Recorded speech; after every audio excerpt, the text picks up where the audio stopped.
سلامونه دوستانو، جوړ په خیر. هیله در اوسئ. مخکې د چې ویډیو تېره کوي، هیله ده دا ویډیو سره واورئ.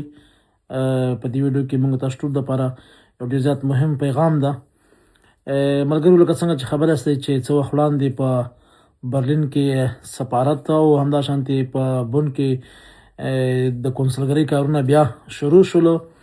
که څه هم د قونسلګرۍ کارونه سم روان دي، موږ ترې راضي یو، خو یوه ستونزه چې ده په قونسلګرۍ کې خصوصا په بون کې هغه دا چې هغه افغانان چې افغانستان کې وخت نه تېر کړی، یا د افغانستان کې وخت تېر کړی وي د ځینو ولایتونو وي، یا په پښتونخوا کې وخت تېر کړی، یا پښتونخوا نه مستقیم دلته راغلي افغانان دي، هغوی چې هلته لاړ شي، هلته دوی په دري ژبه باندې نه پوهېږي، دوی هغه فورمې نشي ډکولی.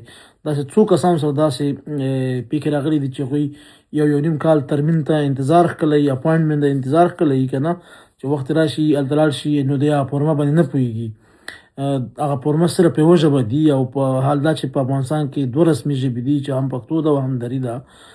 نو زمونږ دغه قونسلګرۍ له کارکوونکو یا مشرتابه څخه ډېره جدي هیله کوو، غوښتنه کوو، بلکې غوښتنه ترې کوو چې زر تر زره دواړو ژبو ته په احترام سره دغه ورقې په دواړو ژبو باندې باید دوی چاپ کړي. د پاسپورټ چې کومې فورمې دي چې ډکېږي هغه باید په دواړو ژبو اوسېږي. صحیح ده، مثلا ماته به دري یادوي یا به یو ته یادوي، بل ته به نه یاده. دا امکان لري چې ټول د یوه ژبه یاده شي. خامخا دلته ډېر خلک دي چې هغوی پښتونخوا کې وخت تېر کړی ده، هلته نشته ده، مثلا راغلي دي اوس تازه افغانستان ته، یا افغانستان دلته راغلي، یا مستقیم له پښتونخوا نه راغلي.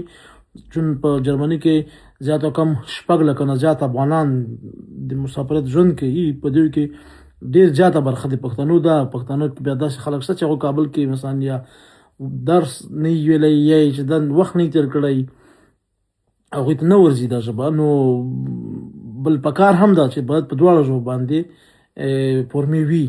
نو ملګرو، دغه موضوع موږ جدي نیسو. موږ به د دغې ویډیو له لارې په افغان قونسلګرۍ باندې په بون کې، همداشانتې په برلین کې په سفارت باندې غږ کوو، تر څو په دواړو ژبو باندې دغه فورمې مراجعینو ته ورکړي، او همداشانتې هلته چې کوم پښتانه ځي هغوی سره بده رویه ونه شي.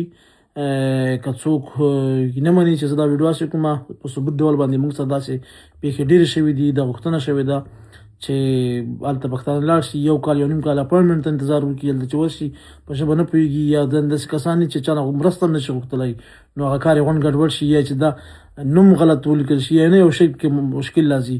نو دا د اوسني چې کوم قونسل ده په بون کې، دې نه مو هیله ده چې زر تر زره دې ته بیخي جدیت وښیي، دا کار وکړي. که ویې نه که موږ فی الحال د خپلې دغې ویډیو په نورو ملګرو هم دوستانو باندې غږ کوو چې دوی هم دغسې پیغامونه جوړ کړي.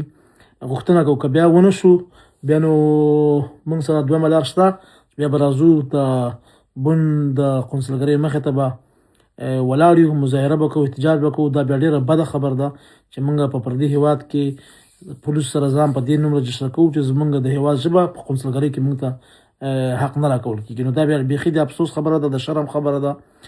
تېر 20 کاله دا کار وشو، نور دغه کار ته د پای ټکی کېدی، او دواړو ژبو ته موږ احترام لرو. تاسو هم باید د دې لپاره احترام وکړئ. ډېره مننه ملګرو، هیله ده تاسو هم دغه شانتې ویډیويي پیغامونه جوړ کړئ. که نه یې جوړوئ، دغه زما پیغام شیر کړئ، تر څو ټولو ملګرو ته، ټولو هېوادوالو ته ورسېږي، او په دغه کمپاین کې برخه واخلي. او زموږ بیا هم قونسل نه هیله ده چې زموږ دا غږ واوري. که وی نه اورېده، نو دویمه لار بیا موږ ته راځي، نو په هغه وخت کې بیا ده ته هم ښه نه وي، او د افغانستان نوم ته به هم ښه نه وي. ډېره مننه.